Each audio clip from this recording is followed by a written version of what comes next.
What's up, Marie? Hi, Dr. John.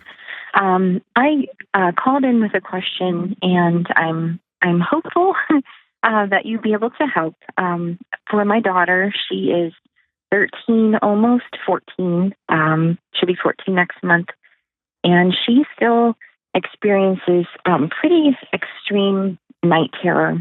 Oh, Yeah, she's okay if she can sleep in the same room. But otherwise, it just completely overwhelms her. She will be awake until the sun comes up. um, so I just wanted to see what tools I could use. I've had every conversation I know to have, and I've tried every method, of prompting relaxation before bed, or just trying to.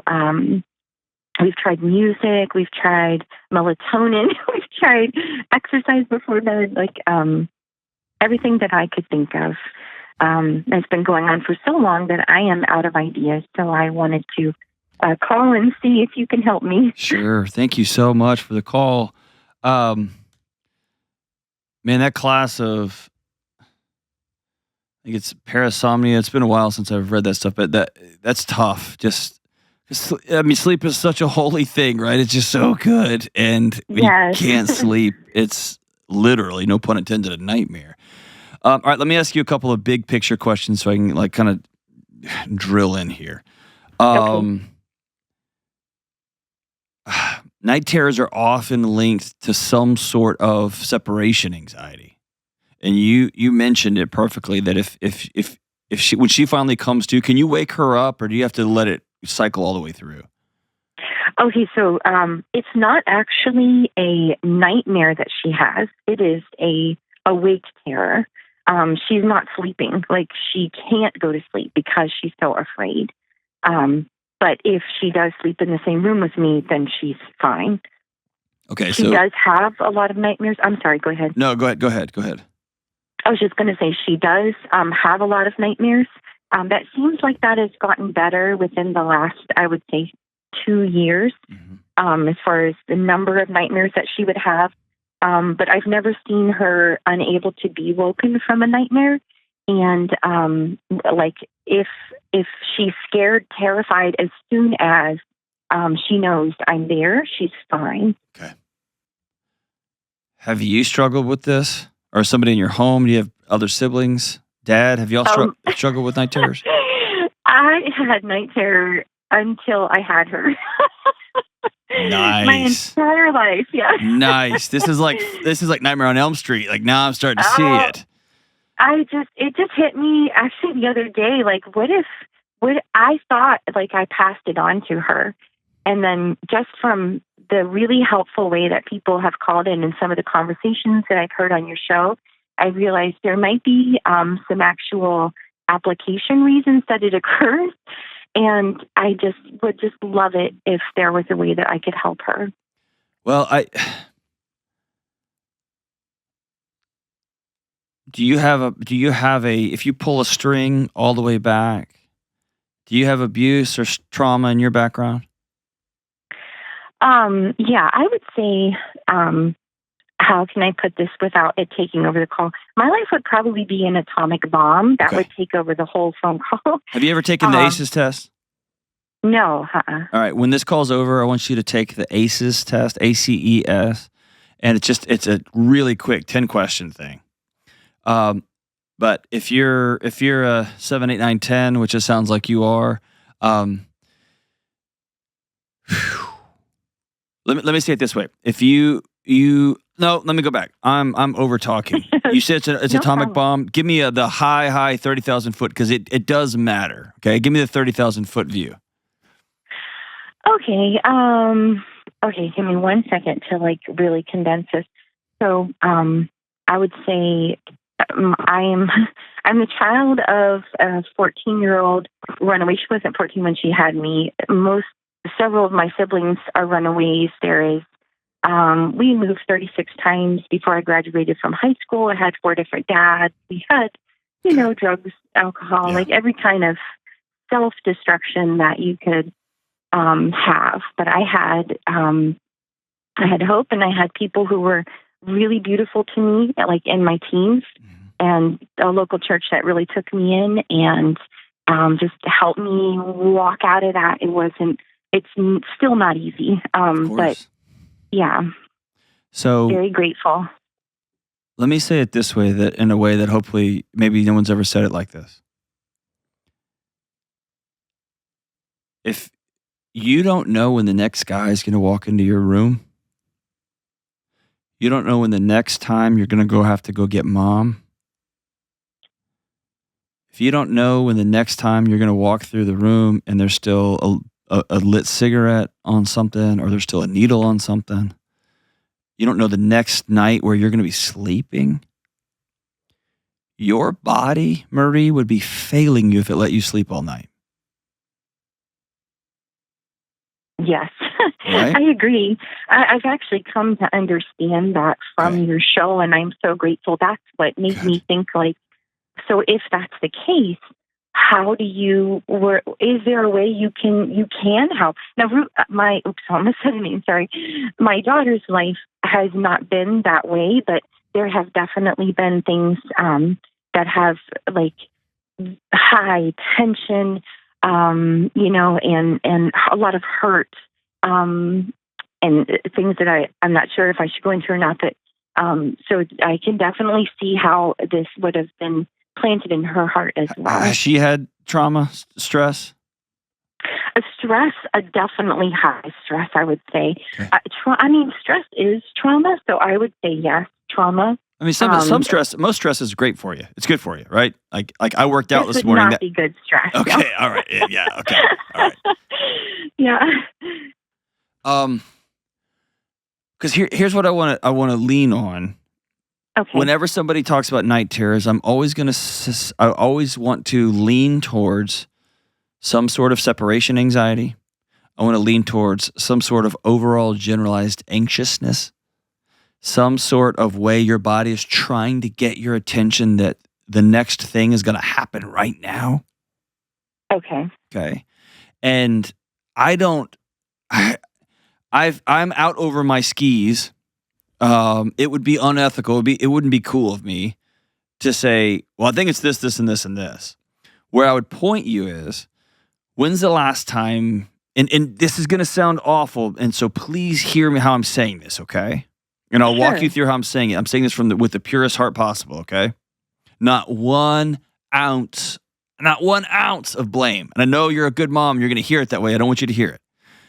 When's the last time you went and talked to somebody about anxiety, about what happened when you were a kid?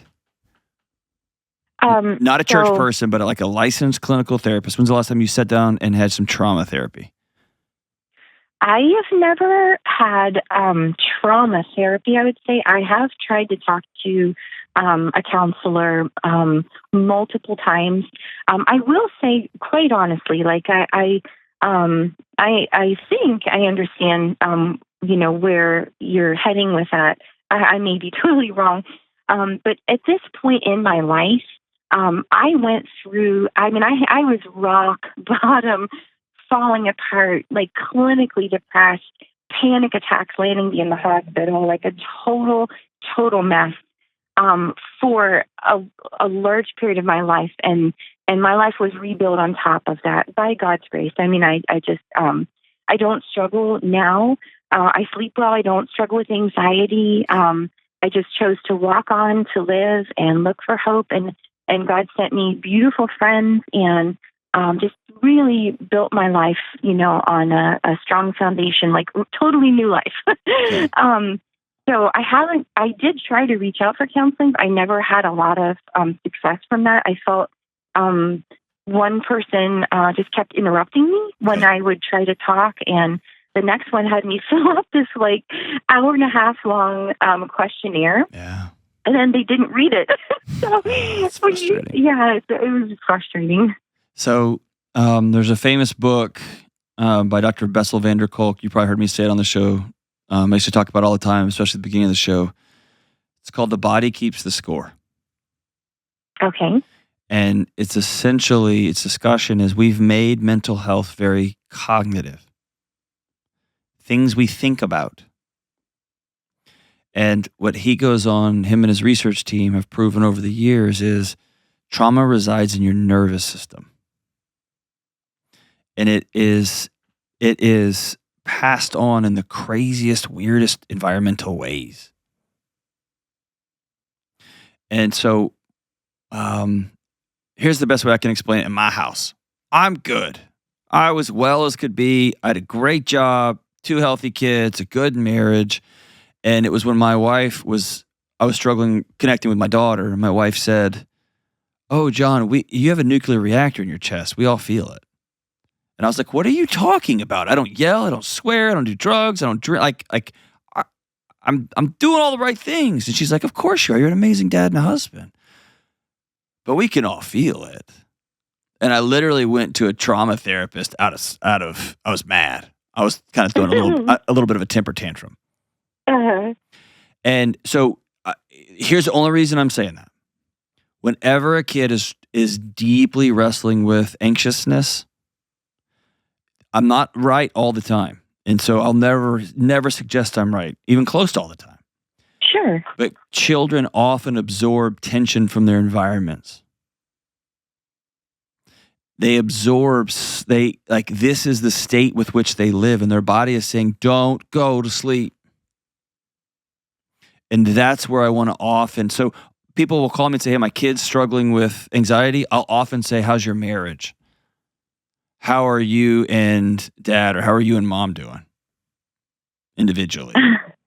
Well, so I actually, your show has helped my life so much. I can't even tell you, because my couple of attempts at counseling didn't go well, but I found your show a couple months ago, and I've had it on autoplay, and I ended up. It's a dark few months.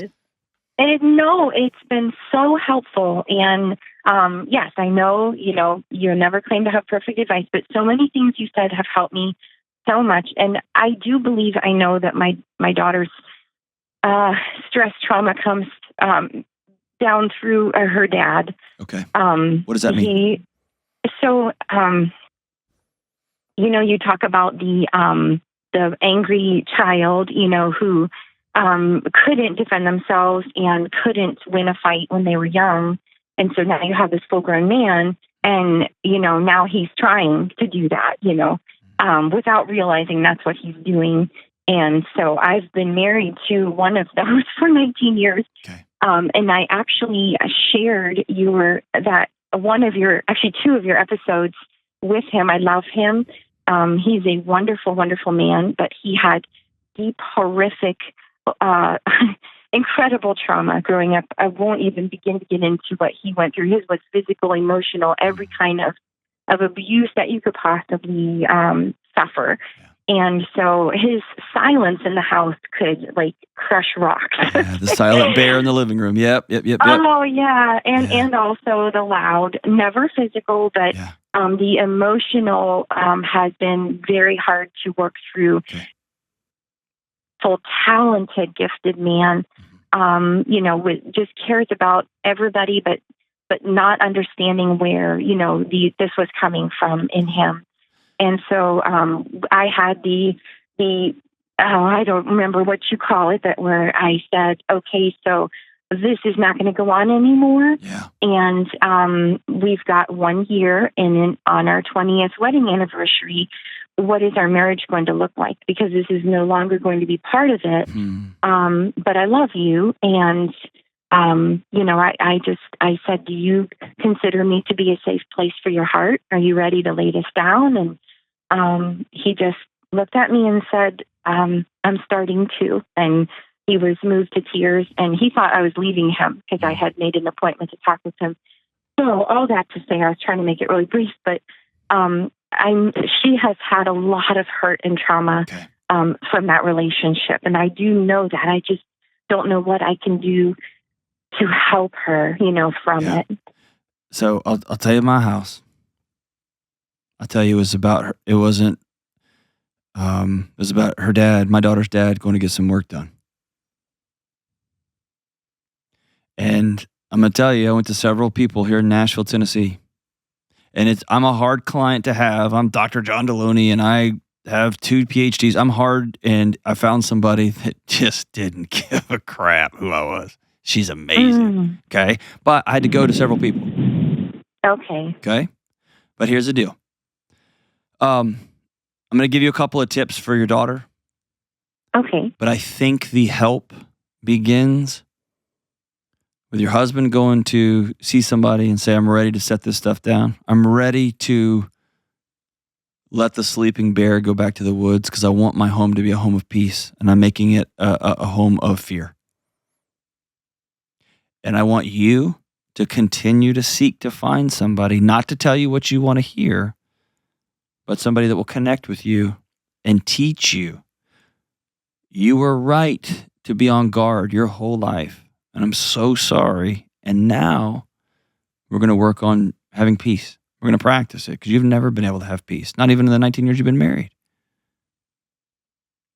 And we're going to work with our daughter, and we're going to, your daughter's body it's an alarm system for the house. Mm-hmm. And there's some things I think we can do, but, or we can at least give it a shot, right?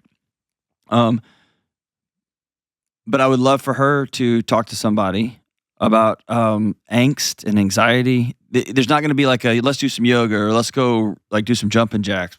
This is nervous system stuff. Mm-hmm. Okay. And I know that when you called, you were hoping I would be like, oh yeah, just do this and this and this. And what I'm telling you is the whole energy in your home's got to shift because you're watching it lived out in real time through your daughter's inability to just do a basic human function, which is to go to sleep. Mm-hmm. Am I right? I think I do believe the level of stress and pressure that has existed in our home is most likely what has caused her to not be able to sleep. I would say during like all the rest of the time, she is just a ray of sunshine. Of course she is. Like she doesn't have a generally anxious. I know, but and listen. Not in like a. But Marie, listen. Oh, go ahead. You've probably heard me say this. You've probably heard me say this. But sometimes, not always, but sometimes straight A's is a trauma response too. Sure. Yeah, I was valedictorian. There you go. And if she knows the safest path in her own home is to be, oh golly gee, and hoo-de-hoo, then that's the mask she's gonna wear. Sure. Okay. And so I never look at no, my kid's smiling all the time. That's not the disposition I use. I look at a lot of the basic human. Does your kid collapse asleep? Does your kid have the ability to withstand frustration? Have you taught him how to do that? Does your kid have the ability to hold a conversation with an adult and make eye contact? So some of those things I'm going to look at to see, because some kids are up, some kids are down, some kids are quiet, some kids are all over the place, and some kids are just kids, right? But I want to look at some of these basic social interactions. Is this kid able to hold the weight of that in an age-appropriate way or not? Because that's going to be the cue. Not, no, they're great at baseball, or they make great grades, or no, they're always smiling. That's going to be my cue. Mm-hmm. And so whatever's happening here, I want you to seek professional advice, okay? I want you to sit down with someone who can get to know your daughter, talk to her, and begin to walk through some of the things she feels right before bed. And some of the things that she's experiencing as she begins to lay down, because she'll be able to articulate that. And you're just going to pull that string all the way back. Now, here's one thing I want you to try with her, okay? And this is a weird thing. This is about nightmares, but it may work here. I've got no clinical evidence of this, okay? So if this makes something worse, then stop it immediately, okay? But when you have a nightmare and you're struggling with nightmares, if you get up and you write down that nightmare, right when you have it, heart is beating fast, you're disgusted, whatever you're feeling, you write that nightmare down. And then a little bit later, you revisit that nightmare and you read it and you give it a different ending. You create a new ending on that nightmare. and you continue. When you have a new nightmare, I'm going to feel it. And then once the smoke clears on my emotions, I'm awake. The sun is up. Okay. Whew. Then the guy came in with a knife. And I realized it was not a knife. It was a balloon. And he took his mask off, and it was my old roommate in college. And we died laughing. I was like, you got me. And then we went and got ice cream. Right? I'm gonna paint the picture. Or I got up and did a bunch of kung fu moves, and I got him. But I'm gonna rewrite the narrative. And what you're doing in your body is you're reestablishing control over that story. I think that's worth giving a shot if she's continuing to have. You said these nightmares are starting to kind of peter off, but as she's getting into bed and it begins to get angsty. I don't want to be left alone. I don't want to be left alone. I don't want to be left alone. We're gonna call a professional. You're gonna call a professional. You're gonna call a professional. Okay, and I want you to begin to articulate. Let's write that down. Let's write the story down. And then how does it end? And then she hugged that teddy bear and fell fast asleep, or however the fear ends. Right, we're gonna rewrite the story there. And she's 13, which is a little bit older. If she was a little bit younger, I might have her practice putting dolls to bed or practice putting figurines to bed and taking care. And you can watch and see as the voices that she uses, and she can begin to craft and create a safe space. But the fact that night terrors are still going on, that she is so hyper vigilant to go to sleep. It's at this age, it's time to reach out to somebody, because there's something underlying going on that's telling her body, do not go to sleep, don't go to sleep, don't go to sleep. Marie, you're a pillar of amazingness. It's not even a word, but what you've overcome to be where you are right now is amazing. And I know more than anything, you want to drop your shoulders and just say, am I here yet? Am I here? I've been working for so long. I've been working so hard. I want to tell you, it sounds like you got here and y'all got a good exhale. And I'm so proud of you for drawing boundaries with your husband. I'm so proud of him for saying, okay, it's time. But I want you to know, I think the hard work is ahead of you. And there's some deep emotional healing he needs to do and you need to do as y'all create your new marriage together, deal with your old nervous systems that are still bringing this stuff up. And then we're going to create a home that our daughter's body feels safe in. And we're going to get her with a child psychologist or a child counselor ASAP to begin to navigate those waters. Marie, I'm so honored to have you listen to the show and be a part of it. You call anytime. I'm really, really grateful for you. Thank you for calling.